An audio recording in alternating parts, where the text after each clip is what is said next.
안녕하세요. 행복한 시니어 만들기 2관차에는 바디 앤 마인드입니다. 우리가 여태까지 커뮤니케이션, 크리에이티브 아트, 그다음에 뮤직 아트, 여러분들 이제 3회까지 잘 이제 따라오셨습니다. 지금은 4회 바디 앤 마인드.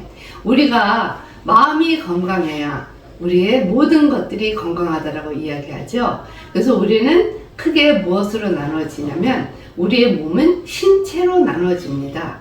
마음과 육체의 건강, 이것이 합의돼야 우리가 건강하게 노년을 지낼 수 있는 것입니다. 그러면 바디는 뭘까요? 바디는 우리의 체력입니다. 우리가 체력이 건강해야 돼요. 그래서 우리는 체력이 건강하기 위해서 무엇을 하죠? 병원도 가고 또 운동도 하고 그 다음에 내가 좋아하는 여러 가지 일들을 하잖아요. 그런데 우리가 또 마인드를 또 건강하게 하려면 이것은 정신입니다. 정신을 건강하기 위해서는 우리가 또 무엇을 하나요? 우리가 교회를 다니거나 성당을 다니거나 아니면 또 어떤 다른 신앙을 가지고 우리의 절대자이진 그런 이제 하나님이라든지 또 다른 그런 신에게 우리가 기도하고 간구하고 그리고 우리 마음을 조절하는 그런 일들을 하고 있잖아요. 그리고 우리가 또 마음이 건강하려면 우리가 흔히 많이들 이야기했죠. 어떻게 해요? 우리가 가지고 있는 마음을 부정의 생각을 긍정으로 바꾸어라. 그리고 매일매일을 오늘이 최고의 날로 생각하고 오늘을 매일매일 즐겁게 살아라. 이렇게 해야 우리가 건강하게 지낼 수 있다. 이렇게 이야기를 했습니다. 그래서 우리가 이제 아침에 만나면 안녕하세요. 오늘 건강하시죠? 오래간만이에요. 건강하시죠? 이렇게 이야기를 해요. 그런데 오늘 마음도 행복하시죠? 이렇게 묻는 경우는 거의 드물잖아요. 그런데 이제는 우리가 오늘 기분이 어떠세요? 마음도 행복하시죠? 오늘 행복의 향기가 아침에 많이 들어와서 우리가 이것을 전할 수 있는 귀한 오늘이 되길 바래요 라고 이렇게 인사를 나누는 거, 이것이 노년기에 우리가 나눌 수 있는 또 우리가 가질 수 있는 신체라고 보여지는 것입니다. 그래서 우리가 바디 앤 마인드는요, 우리가 성경에 나오는 아가서를 중심으로 우리가 이야기를 나누는 것입니다. 아가서는 뭐예요? 솔로몬이 술람미 여인과의 나누는 사랑, 하나님이 우리와 나누는 사랑, 그것이 바로 아가거든요. 그래서 우리가 사랑을 나누는 그 기쁨을 우리가 표현하는 거예요. 그런데 우리 안에 사랑을 진실하게 나누는 그런 방법을 우리가 잘 모르고 있거든요. 왜냐하면 우리는 우리의 마음속에 두 가지의 마음을 가지고 있어요. 그것이 내가 나를 진실로 바라다 보는 나의 진짜의 진실된 나, 사람들에게 잘 보이기 위해서 또 많은 사람들을 의식하면서 내가 존중받으려고 또 어떠한 것들에 대해서 가식으로 처리하는 거짓의 나, 이 두 마음이 있거든요. 그래서 이 두 마음을 가지고 저희가 많이 싸워요. 싸우다 보니까 이러한 것들이 어떻게 되냐면 상대방에게 표현되어질 때 공격으로 표현되어지는 것도 있고 또는 위선으로 표현되어져서 나타나는 것도 있고, 그 다음에 진실된 내 모습으로 아주 아름답게 보여지는데 이것들을 다른 사람들이 가지고 있는 자기의 생각으로 인해서 외도를 해서 이것을 다르게 표현하는 것도 있고, 이렇게 우리가 왜 성장 과정에 있어서 사람들이 우리에게 표현하는 거, 내가 진실로 표현하는 거, 거짓으로 표현하는 거, 내가 누군지를 잘 몰라가는 그런 경우가 굉장히 많습니다. 그래서 오늘은 내 안에 나는 어떠한 모습으로 살고 있는지, 내 안의 모습은 무엇인지 한번 들여다보는 그런 작업을 할 거예요. 그래서 우리가 가지고 있는 나의 마음을 제대로 들여다보려면 하나님이 만드신 이 세계에서의 아름다움을 내가 새로운 것을 가져오는 그런 창의력으로 가져오셔야 됩니다. 이 세상을 하나님이 만드신 거 우리 다 알고 있잖아요. 여태까지 들어봐서 알았어요. 그런데 이 만드신 이 세계를 내가 좋은 감정으로 갖고 오는 사람도 있고 또 나쁜 감정으로 갖고 오는 사람도 있고 여러 가지 양상이 다르거든요. 내가 가지고 있는 이 창의는 어떠한 모습으로 가지고 오는지 우리가 한번 알아가 보고 이 창의는 결국은 무엇을 동반하는지 우리가 들여다봐야 됩니다. 창의는 우리가 가지고 있는 생각, 이 생각을 그대로 우리가 가지고 있는 생각의 이미지를 그대로 표현하는 거예요. 그래서 새로운 것에 대한 이미지를 내가 가지고 와서 나의 생각으로 표현되어지는 것, 이것이 창의입니다. 그리고 이 창의를 나타낼 때에 지금도 말씀드렸듯이 우리가 긍정의 마인드로 표현되어져서 우리가 나타내지는 것도 있고, 우리의 시각이 부정의 시각으로 바뀌어서 왜곡된 모습으로 표현되어지는 그러한 현실이 많은 겁니다. 그래서 창의는요, 우리가 가지고 있는 우리의 감정을 행동으로 그대로 표현되어져야 돼요. 우리가 가지고 있는 현재 진실된 감정, 아니면 기분 나쁜 감정, 아니면 굉장히 억울한 감정, 이런 것들이 그대로 표현되어지면서 어떻게 해야 돼요? 아름다운 시기로 바꿔줘야 돼요. 그것이 긍정으로 변화되는 창의의 발상인 것입니다. 그래야 어떻게 돼요? 나의 마인드가 건강해지는 거예요. 그리고 창의는 그렇게 바라보여졌을 때 모든 사물에 대해서, 어떤 것에 대해서 무슨 마음이 들을까요? 존중의 마음이 듭니다. 하나님이 세상을 창조한 이 세계에 대해서 감사와 존중이 매일매일 들어갈 때 우리의 마인드는 건강하게 이루어지는 것입니다. 그래서 우리의 마인드는 창의력을 기초로 이루어진다라고 보여지는 것입니다. 또한 창의는 절제를 갖고 오죠.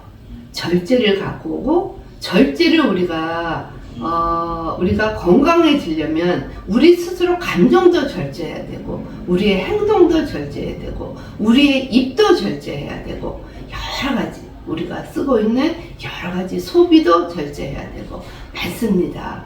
그런데 노년기에 들어서 우리가 절제해야 되는 부분이 무엇이냐면 입입니다. 입은 결국은 사람을 해하기도 하고 사람을 살리기도 해요. 그래서 혀의 뿌리는 어떻게 된다 그랬어요? 그 사람을 살리기도 하고 죽는 날카로운 검과 같다 그랬잖아요. 그래서 우리가 절제를 가져야 되는데, 이 입의 절제는요, 인내력을 갖고 옵니다. 입의 절제를 우리가 시행을 하려면 참아내고 숨 한 번 쉬고 호흡 조절하는 거, 이게 굉장히 필요하거든요. 그래서 인내력이 필요한 거예요. 그래서 인내력은 결국은 뭐예요? 참을성이에요.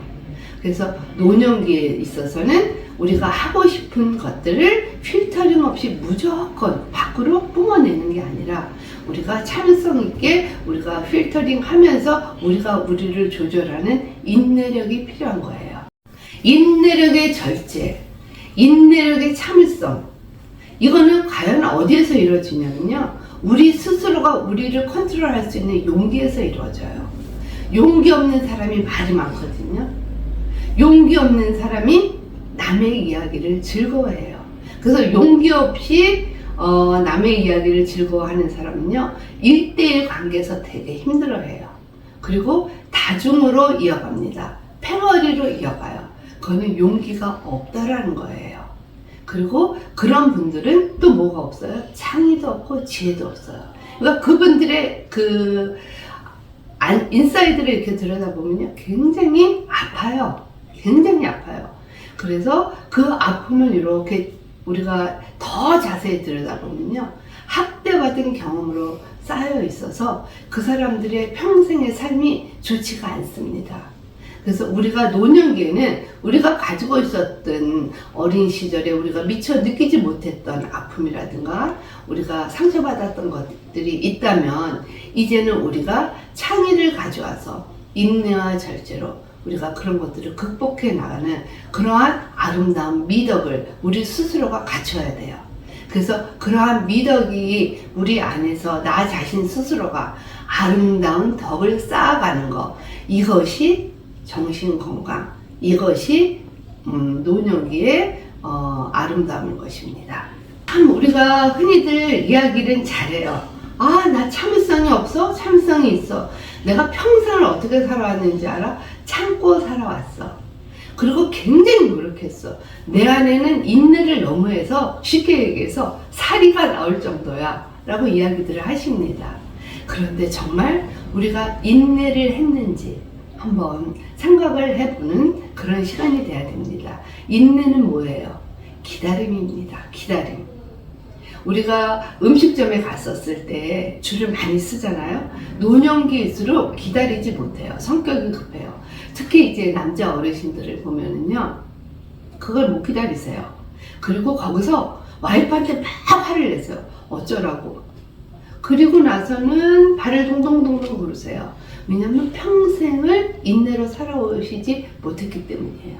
그런데 그 과정 속에서 또 그 상대방 와이프는 그거를 참아내세요. 참을성 있게 참아내세요. 근데 그것이 인내인 줄 알아요. 인내는 참아내는 것 자체가 인내가 아닙니다. 인내는 그분이 가지고 있는 그 화의 모습을 가지고 그분에게 진정으로 내가 어떠한 모습으로 인내할 수 있도록 같이 손잡고 공감하면서 우리 그러면 다른 데로 갈까요? 아니면 조금 더 기다려 볼까요? 지금 화가 많이 나시죠? 이렇게 사람을 항상 많이 기다려요. 우리가 평생을 이런 기다림 속에서 살아오지 않았어요? 오늘도 한번 해봐요. 이렇게 같이 대화하면서 서로를 공감해주는 모습, 이것이 인내의 모습인 것입니다. 그리고 인내는요, 그렇게 하려면 노력이 없이는 안 돼요. 많은 노력을 해야 돼요. 언어 대화에서의 노력, 행동 자제에서의 노력, 그리고 여러 가지 모습에서 우리가 노력을 해야 하는 것입니다. 그 노력은 어디에서 이루어져요? 기도와 명상, 호흡, 심호흡에서 이루어지는 것입니다. 노력은 그냥 참고 무조건 그냥 기다리는 것이 아니라 우리가 스스로를 다듬어가며 스스로를 한 걸음 더 심호흡하면서 내 안에서의 나의 진실을 찾아가면서 그것을 해결해 나갈 때 이것이 바로 노력인 것입니다. 그것이 바로 올바른 태도예요. 그리고 상대방에게 좋은 생각을 줄 수 있는 그러한 마음가짐이고 태도인 것입니다. 그랬을 때 우리가 얻어지는 인내의 결과로 얻어지는 성취감, 그것이 바로 노년기에서의 내가 가지고 있는 나만의 나의 내면에 가지고 있는 진실된 나와 거짓된 나를 발견해 가고 발견을 또 해보며 찾아낼 수 있는 그러한 길인 것입니다. 우리 안에는 두 가지의 마음이 있다고 그랬잖아요. 진실된 나와 거짓된 나. 그래서 우리가 어떤 일을 했었을 때 굉장히 화나는 부분이 있어요. 상대방으로 인해서 너무 화가 날 경우가 많거든요. 그때 우리의 본능적인 욕구는 뭐라고 이야기를 해요? 진짜 가만 안 둘 거야. 그리고 막 욕도 하고 속으로 막 분노를 삭히죠. 그리고 막 팔팔팔팔 뛰어요. 그랬을 때 다른 한쪽에서 또 뭐라 그래요?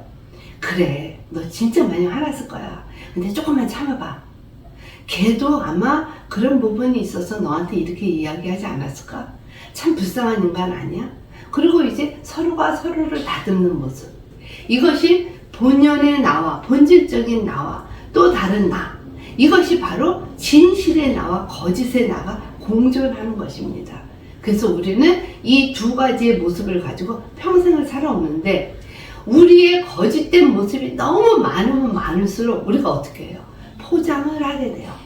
포장을 하게 되니까 내 안에 항상 무엇이 들어져 있냐면 이 안에 섀도우, 그림자가 들어져 있어요. 그래서 그림자를 항상 가슴 한쪽에 담고 살아요. 그런데 그림자가 없는 것처럼 어떻게 해요? 포장을 하고 살거든요. 그런데 누군가가 우연치 않게 어떻게 나의 이 포장된 부분을 건드렸어요. 그랬을 경우에 폭발하는 것이 이제 상대방에 대한 공격이고 그때 브레인스토밍을 하는 것입니다. 그래서 우리 안에는 우리가 너무 많아 라고 이야기를 합니다. 그게 뭐냐면 다중의 인격이 많아. 진실된 내가 아니라 또 다른 나의 다른 모습이 많아 라고 이야기를 하면서 우리 안에는 여러 가지 나의 색다른 모습들이 살고 있어. 이렇게 이야기를 하거든요. 우리가 어떤 드라마 같은 거를 봤을 때 해리성 장애라는 그런 드라마를 많이 봅니다. 모습은 난데 내 안에 가지고 있는 나의 성격이 너무 많아요. 진짜 좋은 모습의 성격. 아니면 감추어져서 만만한 사람한테 가서 나를 화풀이 하는 성격. 너무 참아가지고 내가 혼자 상상의 집을 져요. 너 이번에 내가 만나면 이렇게 말할 거야. 너 가만 안 둘 거야. 그럼 막 상상의 집을 져요. 그리고 그거를 소설로 써요. 이러한 모습. 아니면 나의 가장 약한 모습을 내가 들여다보면서 두려워하고 굉장히 공포에 질려서 숨도 못 쉬고 이렇게 눌려있는 모습. 그런 여러 가지 모습들이 많아요. 그리고 이것들이 어떻게 표현되어지냐면 다중성 있는 다른 성격으로 표현되어지는 거예요. 어떤 분이 굉장히 얌전해요. 그리고 사모님이세요. 교회 가서 인사도 잘해요. 그리고 굉장히 명랑해요. 그런데 이분이 딱 들어오면 그때부터 다른 모습을 보여요. 만만의 모습으로. 제일 약한 사람한테. 그리고 다른 사람이 이렇게 조금 바른 말을 하면 그걸 못 견디 하시는 분들도 있어요. 그래서 그런 모습을 가지고 막 울고 막 화를 내고 막 토해내는 모습이 많거든요. 그게 그분이 가지고 있는 아픔이에요. 잘 보여야만 살아남을 수 있는, 교회를 유지할 수 있는 그러한 모습. 그리고 제일 편하고 안전한 자리에서 자기를 토해내는 모습. 과연 이 사람의 진짜 모습은 무엇일까요? 우리 안에도 그런 모습이 너무 많아요. 남편한테 수그려서 남편한테 그냥 절절절절 매는 모습. 그런데 올케한테 와서 화풀이 하는 모습. 너무 많거든요. 그러한 다중성 있는 모습이 우리의 모습인 거예요. 그럴 때 이분들의 마음이, 우리들의 마음이 이게 화가 다 풀이됐다고 해서 편안해질까요? 아니에요. 이러한 또 다른 나의 모습을 우리가 이제 짚어가야 됩니다. 그것은 뭘로 짚어가야 된다 그랬어요? 하나님이 만드신 아름다운 세상에 새로운 이미지를 내가 갖고 와서 그것을 감정의 순환의 모습으로 표현되어져야 되는 거예요. 어떤 모습? 아름다움의 모습, 그리고 다시 나를 바꾸는 진짜 나의 모습으로 표현되어지면서 나타내는 거. 그리고 그것을 어떻게 올바른 태도로 나타내지는 거. 이것이 바로 진실된 나와 거짓된 나를 찾아가는 길입니다. 하나님이 우리를 만드셨을 때 우리에게 약속하신 말씀이 있습니다. 너희가 노년에 이르기까지 내가 그리하겠고 백발이 되기까지 내가 너희를 품을 것이라. 내가 지었은즉 내가 얻을 것이요 내가 품을고 구하리라. 이것이 하나님이 우리에게 주신 말씀이에요. 하나님이 우리를 만드셨기 때문에 우리는 그분의 자녀입니다. 변함없는 진실입니다.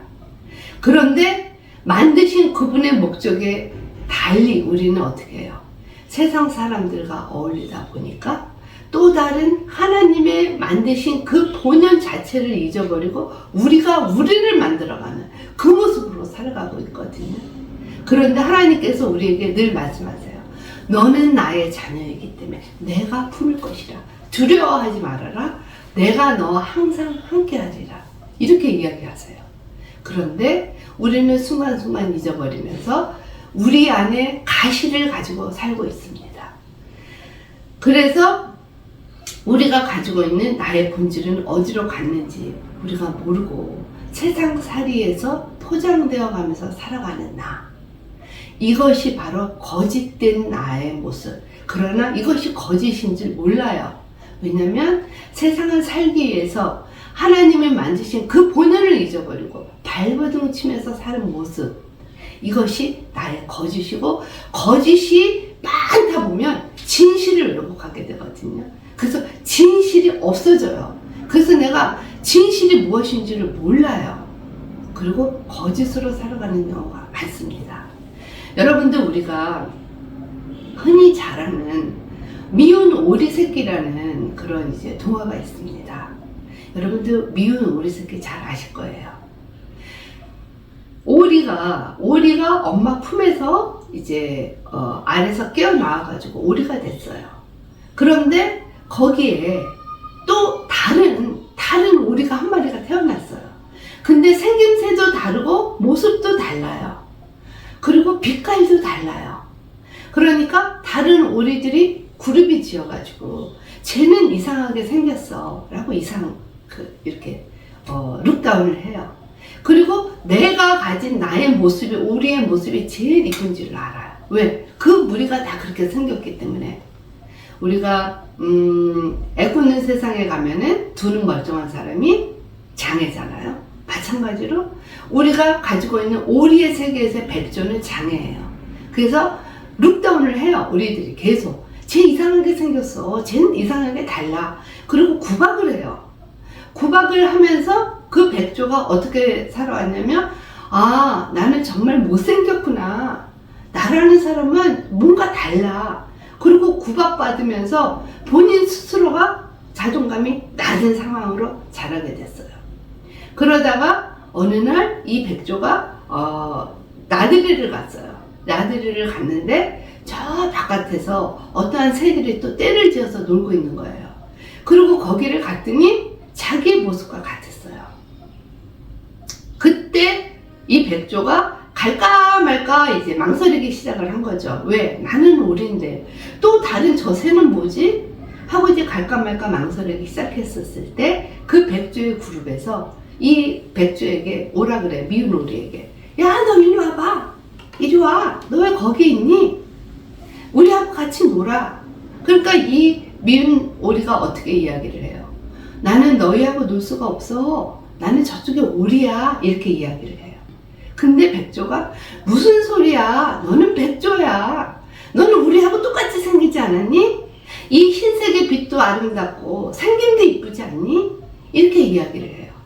그러니까 이 미운 오리가 이상하다. 나는 저기서 미운 오리라고 낙인을 받았는데 진짜 여기 와보니까 이 예쁘고 아름다운 모든 사람들이 나 똑같이 생겼네. 그리고 그 그룹에 합류를 하게 돼요. 합류를 하게 되면서 거기서 다른 백조들이 이 미운 오리를 도와주기 시작합니다. 너는 털도 이쁘고 생김도 이쁘고 너는 날 수도 있어. 그러니까 한번 날아볼래? 이렇게 이야기를 해요. 그런데 미운 오리는 한 번도 날아본 적이 없어요. 백조인 내 자신이 백조인지 모르기 때문에. 그래서 그때 어떻게 해요? 띠뚱 걸어요.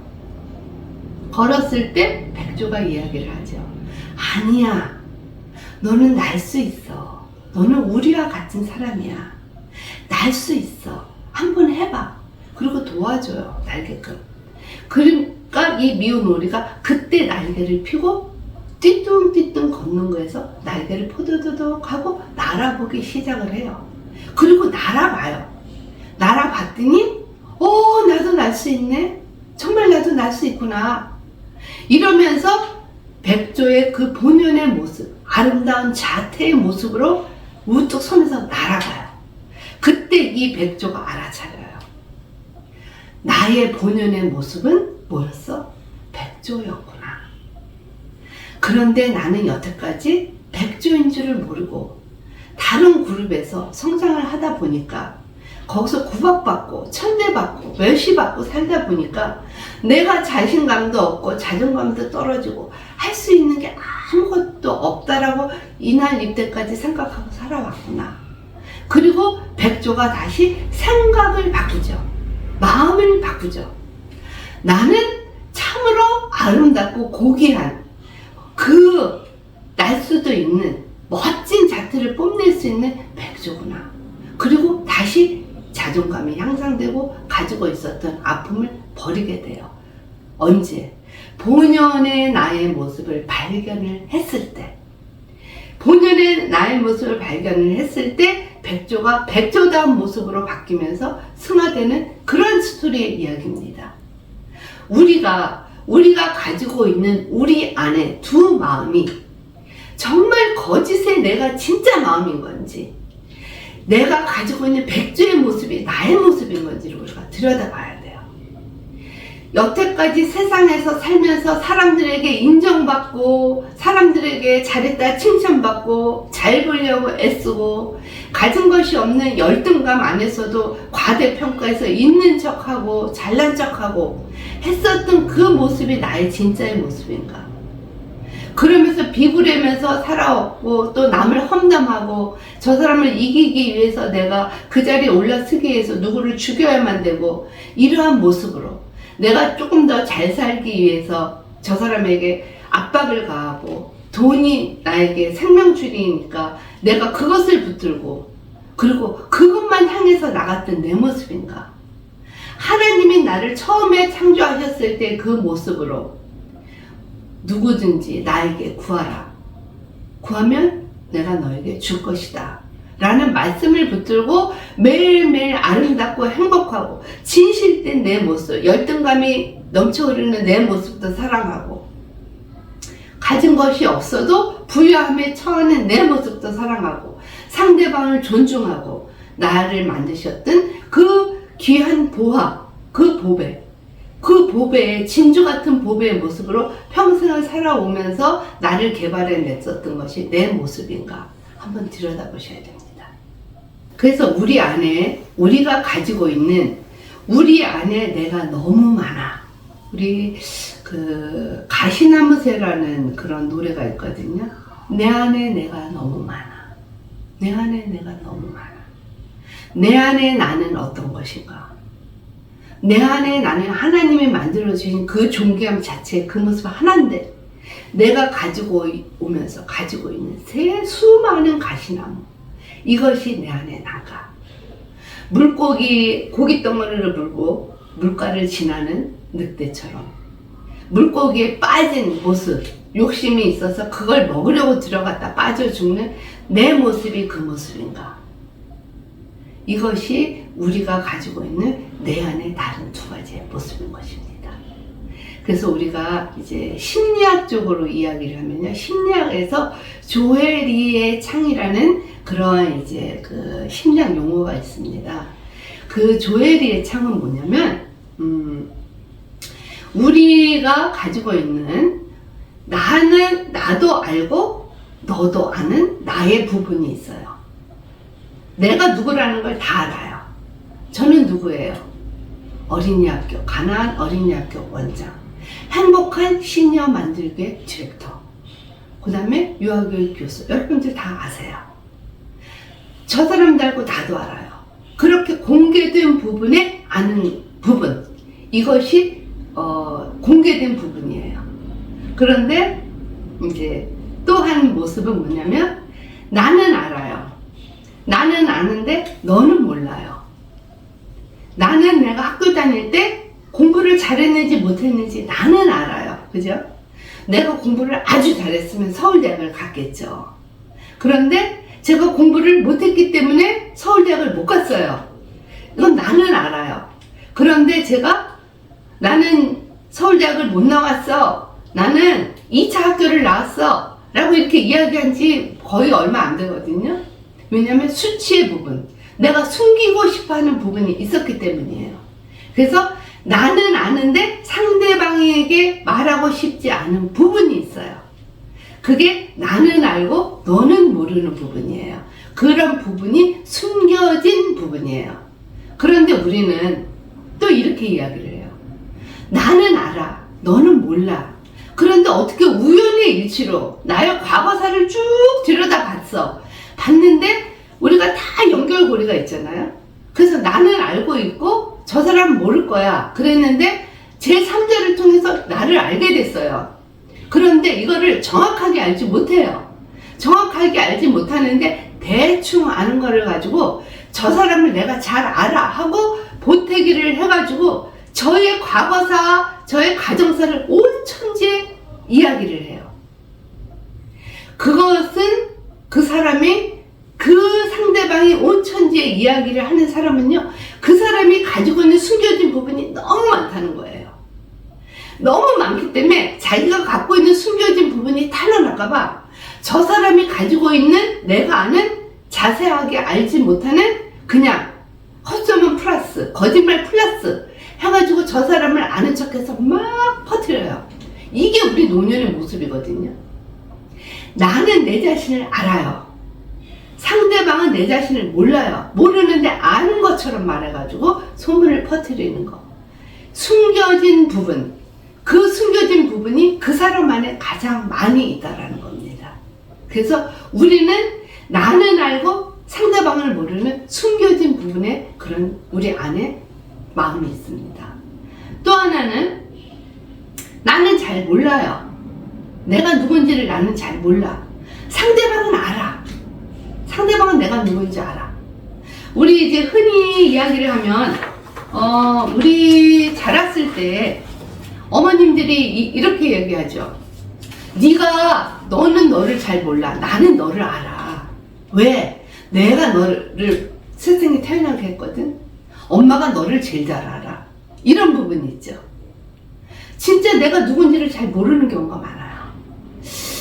내가 정말 나는 되게 온순하고 되게 아주 순한 사람이라, 그리고 어디에 나가서 무슨 의견을 얘기할 때도 내 의견을 자신 있게 말 못하고, 그리고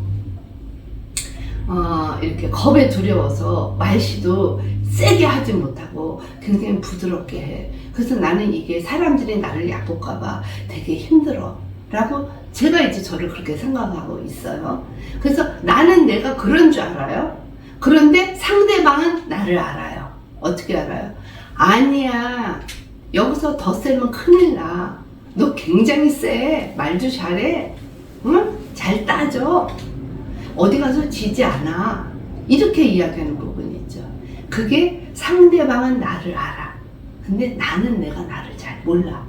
그래서 나를 잘 모르는 사람들은 어떻게 해? 물어봐. 나는 정말 어떤 사람인지 내가 잘 모르는데 네가 보기에 나는 어때? 이렇게 이야기를 해요. 그러면 그 사람이 좋게 얘기하면 너무 감사한데, 사람들은 우리가 이 안에 무슨 마음이 있냐면 일단은 단점부터 이야기를 해요. 장점을 이야기하는 게 아니라 장점부터 이야기하시는 분들 많거든요. 이렇게 승화된 삶을 사시는 분들. 그런데 거의 모든 사람들이 단점부터, 너는 되게 싸나와. 그리고 너 안 져. 너 너무 생활력도 강하고 좀 이상해. 그렇게 아구당바구당 살을래? 이렇게 이야기를 해요. 또 하나는 저희가 이제 음식점을 갔어요. 음식점을 갔는데 어떤 사람은 돈을 생전 안 내요. 안 내고 상대방이 돈을 내요. 그런데 자기는 다른 거로 인사를 했다 해갖고 자기가 돈을 안 내는 걸 몰라요. 그러니까 음식점 같은 경우에서도 우리가 많이 이렇게 느낄 수 있잖아요. 근데 그 사람은 자기가 돈을 내야 되는지 안 내야 되는지를 몰라요. 잘 안 낸다는 것 자체가 인식이 안 되어 있어요. 그런 분들. 나는 몰라. 그런데 상대방은 쟤 되게 인색해 라고 알거든요. 나는 모르고 너는 아는 부분. 이것이 무엇이냐면 맹목적인 부분이라고 이야기를 해요. 맹목적으로 알아가는 부분. 또 하나는 뭐가 있냐면 나도 모르고 너도 몰라. 내 마음을 나도 모르고 너도 몰라. 어떤 부분이에요? 꽁꽁꽁꽁 보따리 속에 꽉 뭉쳐놓은 부분. 내가 누군지 잘 숨겨진 보따리 끄집어내지를 못해요. 모르기 때문에. 그리고 상대방은 또 꽁꽁꽁꽁 아주 깊이 숨겨놨기 때문에 몰라요. 그것이 뭐냐면 무지한 부분이라고 얘기해요. 꽁꽁꽁꽁. 나도 모르고 너도 모르는 부분. 그래서 이것을 우리가 이제 무지한 부분이 있는 사람들은 거의 무의식의 행동을 많이 하거든요. 자기도 모르는 사이에 불뚝불뚝 튀어나와요. 화도 튀어나오고 욕도 튀어나오고. 부모로부터 학대받았어. 그 부모로부터 욕을 받고 자랐어. 그랬는데 부모가 나한테 욕을 하고 막 그랬는데도 절절절절 맸어요. 근데 부모님이 너무 좋아. 그 부모님이 어디 나갈까봐 불안해하고 있어요. 그러니까 그거를 학대받은 거를 뒤로 그냥 감춰버려. 그리고 부모님이 나를 버리고 갈까봐 하는 두려움만 갖고 있어요. 그건 나 모르는 거거든요. 그런데 결혼을 했어요. 결혼을 하고 이유 없이 와이프한테 계속 욕을 하는 거예요. 그러나 그 와이프를 굉장히 사랑해요. 그래갖고 엄청 잘해줘요. 그런데 그냥 자기도 모르는 사이에 와이프만 보면 욕을 하게 되는 거예요. 그러한 부분. 내가 왜 와이프한테 욕을 하는지를 모르는 거예요. 그 와이프도 내가 왜 욕을 받아야 되는지를 모르는 거예요. 뭐냐면 어린 시절에 그 부모로부터 욕받고 자라왔던 것들이 자기의 수치로 왔기 때문에 자기가 저 밑바닥에 꽁꽁꽁꽁 싸준 거예요.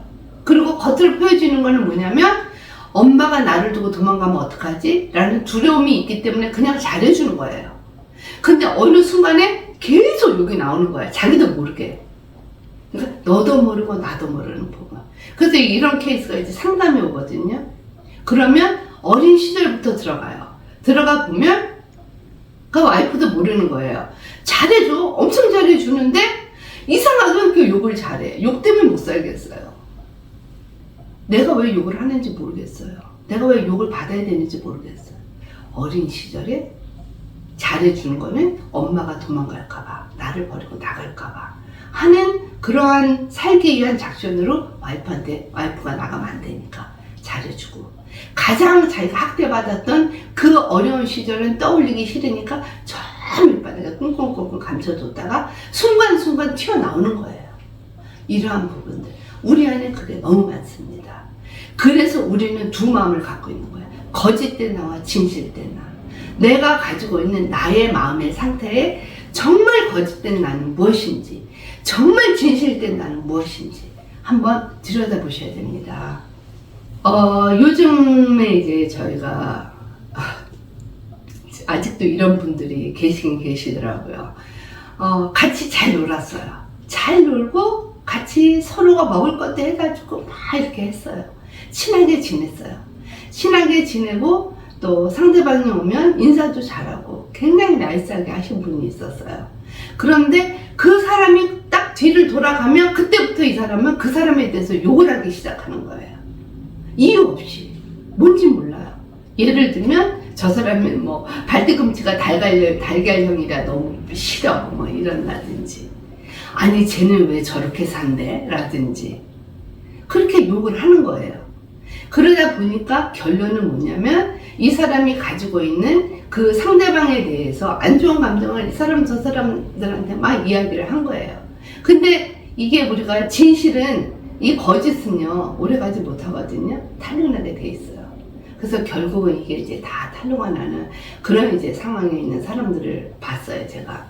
근데 그분들이 가지고 있는 게 뭐냐면요, 그 사람도 몰라요. 지금 왜 저 사람의 흉을 내가 왜 봐야 되는지. 습관된 것도 있겠지만 모르는 부분도 있어요. 왜냐면 이 사람은 어린 시절에 학대받은 경험이 너무 많은 거예요. 아까 그 남자가 그 와이프만 보면 욕을 했듯이 무의식 안에서 그 학대 경험이 너무 많기 때문에 자기도 모르는 사이에 계속 사람을 험담하는 것들이 몸에 밴 거예요.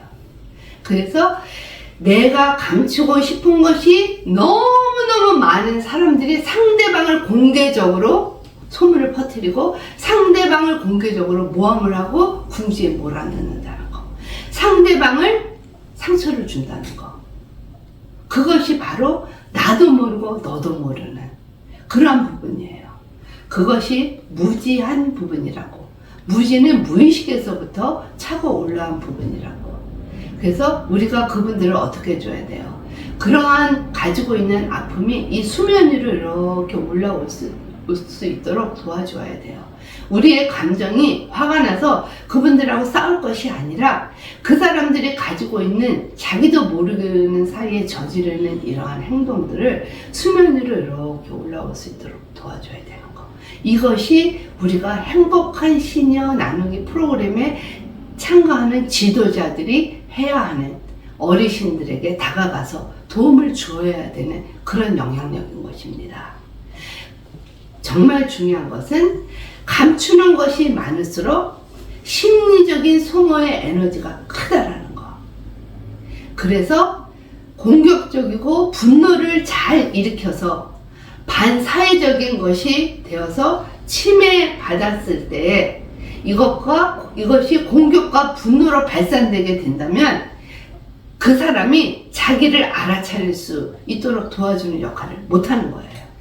그러니까 우리는 어떻게 돼요? 그 사람이 그것을 찾을 수 있도록 우리는 더 감정 컨트롤을 하면서 그 사람이 가지고 있는 아픔을 들어주면서 이것이 아니다라고 같이 대화를 나누면서 걸어가는 거. 이것이 무지의 부분을 도와주는 그러한 일들인 것입니다. 우리가 무의식 속에서 깊이 감추어진 사람은요, 겉으로 자기 자신에게 대해서 굉장히 철저함을 보여줘요. 아닌 것처럼 아주 굉장히 철저함을 보여주거든요. 감추는 것이 많고 무의식에 거짓된 부분이 많은 사람은 굉장히 자기 자신에 철저해요. 방어벽을 쳐요. 그렇기 때문에 남한테 보여주려고 하지 않거든요. 그런데 자기 자신에 굉장히 철저하고 완벽한 사람일수록 여러분들 그분 안에 감춰진 것이 많은, 아픔이 많은 사람이라는 거. 그리고 우리는 그들을 향해서 어떻게 해요? 지적질하시면 안 돼요. 우리의 장점이 뭐예요? 굉장히 남을 잘 지적한다는 거예요. 그리고 남을 잘 훈계한다는 거예요. 그거는 아니에요.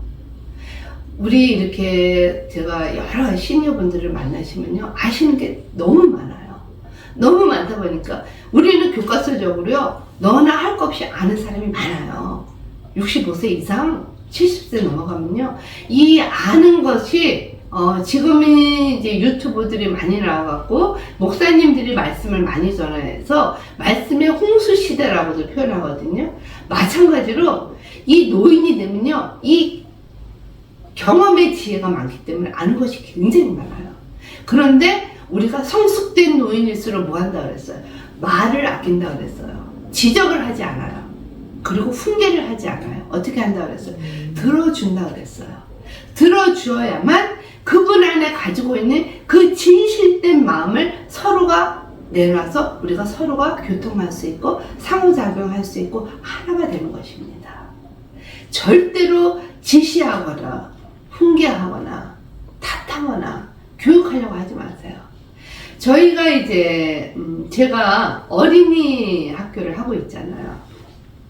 우리 선생님들 중에서도요, 오래오래 근무를 하신 분들은요, 아이들을 교육해요. 지시해요. 명령해요. 제가 너무너무 싫어하거든요. 데이케어는 아이들을 뭘 해야 돼요? 케어하는 거예요. 어떻게? 사랑으로 보듬고 돌봐주는 곳이에요. 교육은 언제부터 받아요? 엘레멘터리 스쿨 이상에 갔었을 때 그때 교육 받으면 돼요. 그런데 그 교육이 어떻게 돼요? 선생님들이 지시하거나 훈계하지 않습니다. 바운더리 주세요. 바운더리 주고 이것이 옳은 것인지 이것이 나쁜 것인지 분별할 수 있도록 분별력을 주거든요. 저희 학교가 이제 성품 어린이 학교입니다. 성품은요, 하나님을 아는 거, 예수님의 사랑을 실천하는 거, 이것이 성품이에요. 그래서 하나님이 주신 우리에게 큰 과제가 두 개가 있습니다. 공감력과 분별력이에요. 근데 성품은 크게 두 가지로 나눕니다. 내가 나 자신을 아는 거, 내가 타인을 알아가는 거. 이게 두 가지가 있거든요. 내가 나 자신을 알고 나 자신에 대해서 내가 성품을 올바르게 가지려면 어떤 걸 해야 되냐면 먼저 나 자신에 대해서 책임감이 있어야 되는 겁니다. 내가 한 일에 대해서 책임을 질 줄 알아야 돼요. 그 책임감이 있다라는 건 뭐예요? 내 자신이 우선에 먼저 정직해야 되고 성실해야 되고, 그죠? 그 분별력이 있어야 돼요. 그래야만 어떻게 할 수 있어요? 남을 섬길 수가 있는 것입니다. 또 하나의 성품은 나 자신에 대한 나 자신의 성품이고, 다른 하나는 타인을 위한 성품입니다. 그게 뭐냐면 공감력이에요. 공감력은 뭐예요? 상대방이 하고자 하는 이야기, 상대방이 놓여있는 처지, 상대방이 가지고 있는 아픔, 같이 어떻게 해요? 나누어 주는 거예요. 그 나누어 주는 것이 여러분들 처음에 제가 얘기했듯이 커뮤니케이션에 대해서 들었습니다. 뭐였어요? 경청하는 거예요. 경청은 어디에서 온다 그랬어요? 존중에서 오는 거예요. 존중에서 오고 경청하고 존중을 하다 보면 상대방이 나를 인정해줘 하지 않아도 어떻게 돼요? 그냥 인정해줘요. 그리고 우리에게 뭘 해요? 섬김을 주셔요. 그리고 나눔을 주세요. 그게 타인을 위한 공감력이에요. 그래서 우리가 성품에는 크게, 하나님의 성품에는 크게 뭐가 있어요? 정의의 성품과 공의의 성품이 있다. 정의라는 것은 뭐야? 옳고 그름을 우리가 알아가는 거. 공의는 뭐야? 내가 비록 잘못을 했어도 그것을 내가 포옹하고 감싸주면서 서로에게 사랑을 나누는 거. 이게 공의예요. 하나님이 우리에게 매일매일 보여주시는 게 뭐예요? 공의의 하나님이십니다. 우리가 잘못한 거는요, 잘못에 대한 그러한 훈계를 하셔요. 이게 잘못됐다. 근데 우리가 잘못 알고 있는 거 뭐냐면, 하나님은 우리가 무엇을 잘못했었을 때 처벌하신다. 아니에요. 벌하시죠. 벌하시는데 어떻게 하셔요? 우리가 깨달을 수 있도록 우리 안에 깨달음의 지혜를 주시고, 우리가 회개할 수 있도록 회개의 영역을 넓혀주시고, 회개로 인해서 감사함으로 하나님께 존중으로 올려드리는 기쁨의 하나님이 우리에게 주시는 요소입니다. 그것이 처벌이라고 이야기하면 안 돼요. 그게 벌에 대해서 가는 과정이에요. 그게 훈육인 것입니다. 우리가 우리 자녀들에게, 우리가 손자 손녀들에게 할 수 있는 것은 예스 노가 아니고, 잘했다 잘못이 아니고, 그 아이에게 기회를 주는 거예요. 마찬가지로 우리가 우리에게 가지고 있는 우리의 또 다른 모습, 우리의 진실된 모습, 잘못된 부분, 공개하지 못했었던 부분, 이러한 것들을 우리가 서로 알아갈 수 있도록 서로 도와주고, 그 사람이 설사 우리에게 많은 잘못을 했더라도 그것은 잘못됐다라고 같이 우리가 이야기를 나누면서 그 사람이 깨달을 수 있도록 지혜를 주고 회개할 수 있는 마음을 줄 수 있는 그러한 자리를 마련해 주는 거. 그리고 우리가 함께 어떻게 해요? 서로 끌어안아서, 거짓된 나로 인해서 너 너무 이쪽 한쪽 수고했어. 평생을 거짓된 모습으로 살아온 네가 얼마나 힘들었겠니? 에너지가 다 빠졌겠다. 이제는 너를 룩다운 할 사람도 없고, 이제 너는 너다운 모습으로 가. 네가 돈이 많다고 없다고, 네가 많이 배웠다고 못 배웠다고, 그거를 너를 질타할 사람은 없어. 진실된 너의 모습으로 네가 행복을 찾아가는 거. 이것이 바로 우리가 하나님께 가까이 가는, 그것이 나의 마음의 평정을 찾을 수 있는 진실과 거짓에 내가 함께 할 수 있는 그런 부분인 것입니다. 우리가 심리학적으로요, 우리가 가지고 있는 우리의 성격을 많이 검사를 하는 그 기능이 많습니다.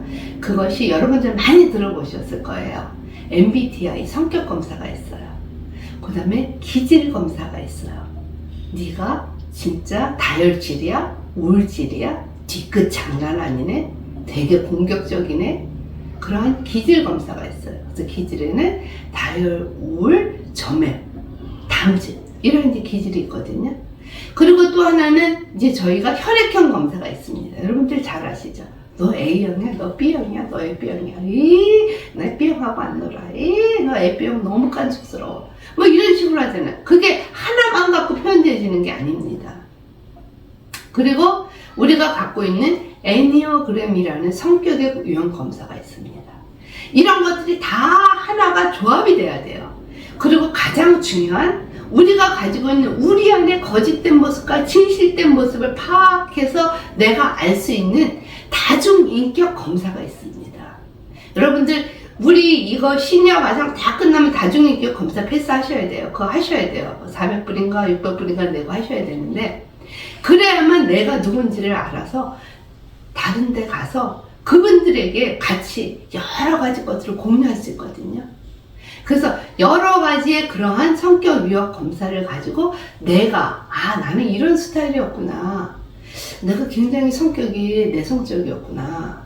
그런데 굉장히 내성적이면서 직관적이네. 사람을 보면 그냥 쉽게 딱 이렇게 새기는 게 아니라 그 사람이 진짜인지 가짜인지 철두철미하게 조사해가지고 내가 성격 이렇게 새기는 유형이구나. 그러면 나는 어떤 사람이고 저 사람은 어떤 사람인데 과연 어떤 것이 정말 정확한 건가? 답은 없어요. 나와 반대되는 성격의 유형들이 많구나. 그러면 그분들하고 같이 조화를 하면 나도 여기까지는 가야겠구나 하고 맞춰가는 것이 진실된 나를 찾아가는 거예요. 그게 진실의 모습인 거예요. 그래서 성격 유형 검사를 통해서도 여러분들이 진실되나 거짓되나를 찾아갈 수 있는 것입니다. 그런데 정말 중요한 것은 내가 가지고 있는 내 안의 모습에 숨기고 싶은 부분이 무엇인가? 공개하고 싶은 부분은 무엇이었나? 내가 무의식 속에서 상처받은 부분은 무엇이었나? 내가 무의식 중에서 정말 꽁꽁 숨겨놓고 안 내보내고 싶었던 부분은 무엇인가? 내가 이 시간을 통해서 이러한 것들을 내가 종합적으로 가지고 있는데 이거를 감추기 위해서 많은 사람에게 얼마만큼의 피해를 줬나? 진실을 찾아가는 거예요. 거짓이 아니라 내가 어느 정도로 포장을 하고 살아왔구나. 그리고 쉽게 얘기해서 현대말로 뒤집어 씌웠구나. 뒷담화를 쳤구나. 이런 것들을 내가 스스로 발견해내는 거예요. 저 사람이 가정사정으로 표현되지 않고 말하고 싶지 않은 부분을 내가 과장되게 얼마만큼 표현을 했나. 이러한 부분도 찾아가는 거예요. 저 사람이 가지고 있는 아픔, 가정에 대한 어려움, 그러한 것들을 나는 어느 정도로 이해를 진실로 했었나. 어떠한 순간에 나는 누구 편을 들면서 저 사람에게 상처를 줬었나. 그런 부분들 여러분들 지금 이 시간에 스스로 찾아야 돼요. 저는 저 안에 슬픔이 많습니다. 왜냐면 제가 굉장히 마음이 두려움이 많은 상황에서 이렇게 살고 있더라고요. 그러다 보니까 상대방에게 그 두려운 모습을 보이기 싫어서 뭘 하냐면 굉장히 방어책을 씁니다. 그래서 강하게 보여져요. 그래 놓고 뒤돌아서서 울어요. 왜? 나는 내가 나의 약한 부분을 알기 때문에. 그런데 이거를 누가 건드리면요 상처가 되거든요. 특히 어떤 상처? 소외감을 느끼는 상처. 저는 소외감을 느끼는 상처 되게 많아요. 특히 우리 자녀들이 저한테 소외감을 엄청 많이 주거든요. 그런데도 남편하고 같이 살아가면서 이 소외감을 제가 표현을 제대로 못해요. 그런데 지금에 와서 제가 진실된 나와 거짓된 나를 구분을 하면서 살아갈 때 진실된 나의 모습은 무엇인가? 소외감을 느끼는 것이 아니라 소외감은 내가 평생 느끼면서 가져오는 나의 지금 상황이기 때문에 내가 소외감을 안 느끼기 위해서는 무엇을 해야 되나? 그거를 지금 연구하고 그 부분을 진실된 진실이 나에게 말해줘요. 너가 소외감을 느끼지 않으려면 너는 어떻게 해야 돼? 남들은 다 몰라요. 남들은 다 모르거든요. 제가 제일 잘 알아요. 그 길을 찾아가는 거예요. 그래서 여러분들이 가지고 있는 정말 내 안에 가지고 있는 진실의 모습과 거짓의 모습 스스로 파악하셔야 됩니다. 그리고 내가 그것이 파악이 됐었을 때에 제가 지도자로서 많은 분들에게 이야기를 들어줄 수 있고 많은 분들에게 같이 가자고 인내하고 노력하고 같이 우리가 그분들을 도와줄 수 있는 선한 영향력을 끼칠 수가 있는 거예요. 하나의 놀이를 한번 우리가 해보겠습니다.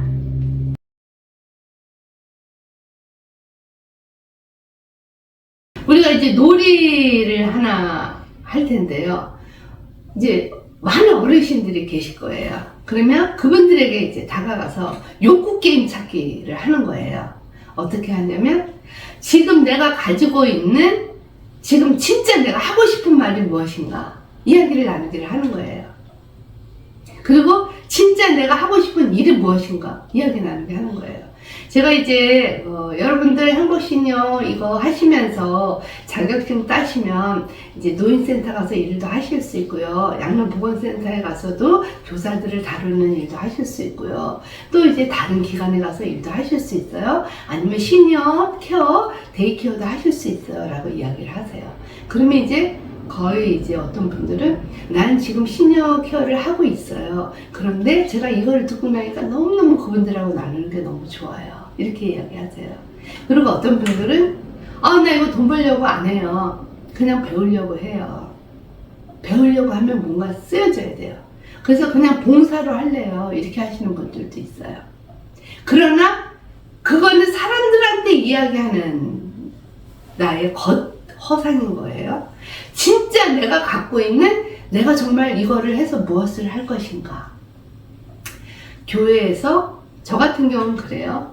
제가 이제 여러분들한테 이 시니어 프로그램을 하면서 설득해 주는 작업도 하지만, 그리고 여러분들한테 이제 많은 기회를 제공하고 싶은 그런 마음이 앞서요.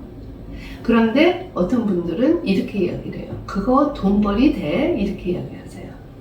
여러분들, 돈벌이가 되고 안 되고는요, 내가 중심이 돈이면 돈벌이에 힘을 써서 돈을 많이 받아야 되는 거고, 내가 돈이 중심이 아니고 이것이 사역이다라고 생각하면 사역 쪽으로 가시면 돼요. 저는 교회에서 이제 많이 65세 이상이 이제 거의 교회들이 남자는 아브라함, 여자는 사라 이렇게 많이 나눠져 있어요. 제가 이제 그런 데 가서 강의를 해요. 그러면 교회에서 저에게 사례비를 주죠. 그러면 다시 어떻게 해요? 그 전도에다 다시 기부를 해요. 그럴 때 행복은 말할 수 없어요. 근데 이것이 거짓의 난가, 진짜의 난가를 들여다봐야 돼요. 드렸을 때 기쁨이 하늘 땅만큼 넘쳐요. 좋아서 어쩔 수가 없어요. 그리고 너무너무 잘했어. 너무 훌륭해. 이러이러한 부분이 너무 좋았어. 아우, 권사님 너무 감사해. 여러분들, 이거로다가 행복을 느낀다면 이게 진실의 난겁니다. 그런데, 아유, 돈을 요까지 꺼주고 말로만 저래. 다음번에 이제 안 할 거야. 그거는, 그리고 인사는, 네, 감사해요. 네, 고맙습니다. 하고 뒤에서 꿍소리 하면, 이건 거짓의 나예요. 그러니까 여러분들이 진실의 나와 거짓의 나를 잘 파악할 수 있도록 노력을 하시는 거예요. 내가 가지고 있는 지금의 마음 상태, 내가 하고 싶은 거가 무엇인지를 진솔되게 표현할 수 있도록 A4 용지에다 적기 작업을 하는 거예요. 진실적으로 내가 정말 하고 싶은 거, 정말 내가 사람들에게 보여지고 인정받기 위해서 하고 싶은 거가 무엇인지 진실 게임인 거예요. 그렇게 해서 적으세요.